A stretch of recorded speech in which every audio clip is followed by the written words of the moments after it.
السلام علیکم دوستو، میرا نام ہے سید تہالی اور آپ دیکھ رہے ہیں میرا یوٹیوب چینل۔ دوستو، ہم نے پام جمیرہ آئی لینڈ کا نام سنا ہے۔ یہ آئی لینڈ دنیا کا سب سے بڑا اور پہلا پام ٹری کا شیپ رکھنے والا آئی لینڈ ہے۔ یہ 5 اسکوائر کلومیٹر پر پھیلا ہوا ہے۔ اس پر پوری دنیا کی نظریں تھیں۔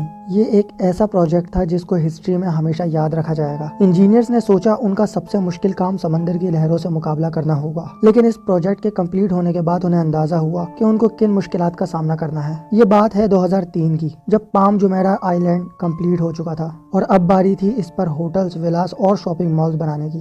پھر انجینئرز نے نوٹس کیا کہ یہ آئی لینڈ واپس سمندر میں آہستہ آہستہ ڈوب رہا ہے۔ انہوں نے کہا جب یہ خالی آئی لینڈ ہی ڈوب رہا ہے تو اس پر بلڈنگز، ہوٹلز وغیرہ بن جائیں گے تو پھر اس کا کیا حال ہوگا۔ 3 سالوں کی لگاتار محنت اور اربوں ڈالرز پانی میں گھلتے نظر آ رہے تھے۔ اس مسئلے کی وجہ سے کنسٹرکشن کو فوری روک لیا گیا۔ یہ نہ صرف بہت ہی زیادہ خطرناک تھا بلکہ یو اے ای کے شیخ کی عزت کا بھی سوال تھا۔ جیسے میں نے آپ کو بتایا کہ ان کے اس پروجیکٹ پر پوری دنیا کی نظریں تھیں۔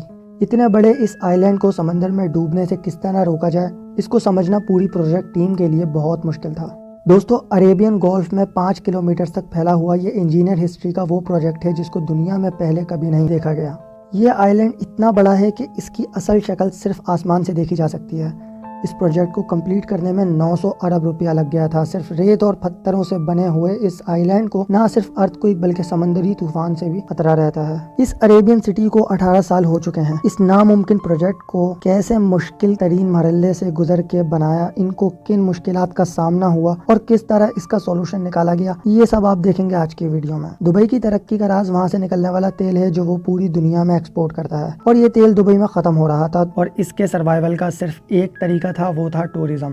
دبئی نے برج العرب بنا کر ویسٹرن ٹورزم کو پہلے ہی اٹریکٹ کر لیا تھا۔ دبئی کے بیچ پہلے ہی پوری دنیا میں فیمس ہو رہے تھے اور یہ سلسلہ یہاں تک پہنچ گیا کہ دبئی کے پاس بیچز کی جگہ کم پڑنے لگی۔ اس کی کوسٹ لائن بس 70 کلومیٹر تک ہی ہے، لیکن اب اس کو بڑھانے کا ٹائم آ چکا تھا۔ اس دور کے کرون پرنس شیخ بن رشید ال مکتوم یو اے ای میں ایسا آئی لینڈ بنانا چاہتے تھے جس سے یو اے ای کے بیچز کو ایکسٹرا کوسٹ لائن مل سکے۔ اس آئی لینڈ کے ڈیزائن کو بنانے کے لیے انہوں نے اپنے خاص لوگوں کو لگا دیا، جیسے سلطان احمد بن سلیم۔ انہوں نے شیخ کو ایک سرکولر شیپ کا ڈیزائن دیا۔ اس سے دبئی کو 7 کلومیٹر کی ایکسٹرا کوسٹ لائن مل رہی تھی، مگر یہ کافی نہیں تھی کیونکہ انہیں 7 نہیں بلکہ 70 کلومیٹرز تک کی ایکسٹرا کوسٹ لائن چاہیے تھی۔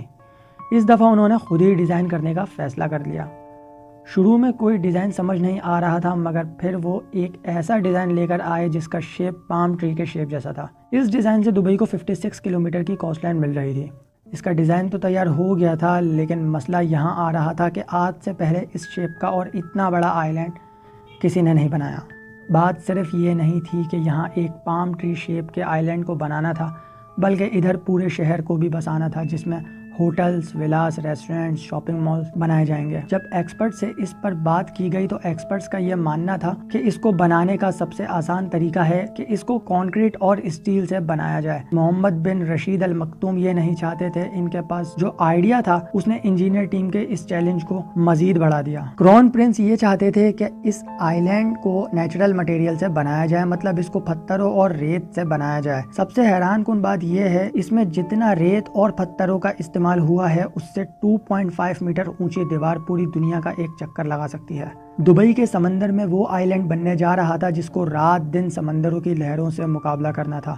اس کو تیار کرنے کے لیے یو اے ای کے شیخ کو دنیا کی سب سے بیسٹ ٹیم چاہیے تھی۔ اس کو تیار کرنے کے لیے ہالینڈ کی ایک کمپنی سے کانٹریکٹ کیا گیا۔ سب سے پہلے اس ٹیم کو پلان کرنا تھا کہ اس آئی لینڈ کو سمندروں کی لہروں سے کس طرح بچایا جائے۔ بہت دماغ لگانے کے بعد نتیجہ نکلا، پام ٹری کو سمندر کی لہروں سے بچانے کے لیے ایک کرو شیپ آئی لینڈ بنایا جائے جو اس کو ویو سے پروٹیکٹ کرے گا۔ اس کو بریک واٹر کہا جاتا ہے۔ پھر ٹائم آ چکا تھا ان سب کیلکولیشن کا جن سے یہ پتا چلے کہ عربین گولف کے اس حصے میں بریک واٹر آئی لینڈ بنایا بھی جا سکتا ہے یا نہیں۔ کیلکولیشن سے یہ پتا چلا کہ عربین گولف کے اس حصے میں سمندر کی لہریں اپنی پاور کم کر لیتی ہیں، مگر طوفان کا خطرہ اب بھی تھا جو اس سٹی کو تباہ کر سکتا تھا۔ انجینئرز کی فائنل کیلکولیشنز جاری تھی، لیکن پھر ان پر ایک ایسا پہاڑ توڑ دیا گیا جس سے مقابلہ کرنا مزید مشکل ہو گیا، کیونکہ یو اے ای کے شیخ نے ریسرچ میں مزید ٹائم ضائع کرنے کا منع کر دیا اور انہوں نے کام اسٹارٹ کرنے کا حکم دے دیا۔ میگا پروجیکٹ کو بنانے میں 15 سال کا طویل عرصہ لگ جاتا ہے، لیکن انہوں نے اس کو بنانے کے لیے جو وقت دیا تھا وہ صرف 5 سال تھے۔ اس بات کو سنتے ہی انجینئرز ٹیم کے ہوش اڑ گئے۔ ایک تو ان کی ریسرچ مکمل نہیں ہوئی تھی،